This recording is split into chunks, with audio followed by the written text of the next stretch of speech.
Attention mga ka-SS members, may good news para sa ating lahat. Alam niyo ba na ngayong taon, ang Social Security System o SSS ay nagpaplanong babaan ang interest rate ng kanilang salary at calamity loans? Oo, tama ang narinig nyo. Tara, alamin natin ang detalye.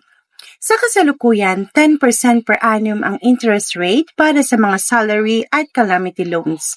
Pero dahil sa solid performance ng kanilang investments, kayang-kaya na nilang ibaba ito.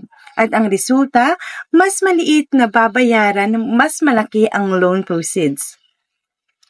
Ayon kay SSS President at CEO Robert Joseph Declaro, ang rate cut na ito ay isa sa tatlong major plans ng SSS para sa 2025.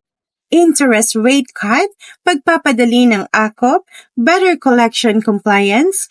Wait, ano nga ba ang AKOP? Ito ang Annual Confirmation of Pensioners kung saan kailangang mag-report ng mga pensyonado taon-taon.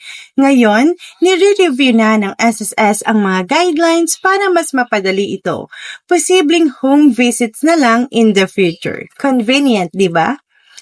At alam nyo bang mula 2021 hanggang 2024, nasa 5.8% to 6.6% ang average ROI o Return on Investment ng SSS?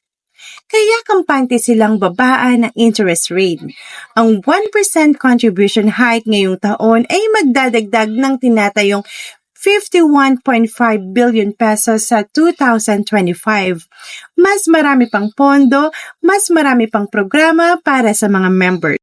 Kaya kung ikaw ay member ng SSS at may balak mag-loan, abangan ang official na anunsyo ng rate cut na ito. Maraming salamat sa panonood. Tandaan, ang kaalaman ay daan sa mas matalining desisyon. Don't forget to like, comment, and subscribe at huwag na rin kalimutan i-click ang notification bell para updated ka sa lahat ng aking mga videos. Follow nyo rin ang aking channel, Elena Vines. See you on the next one mga ka-SSS!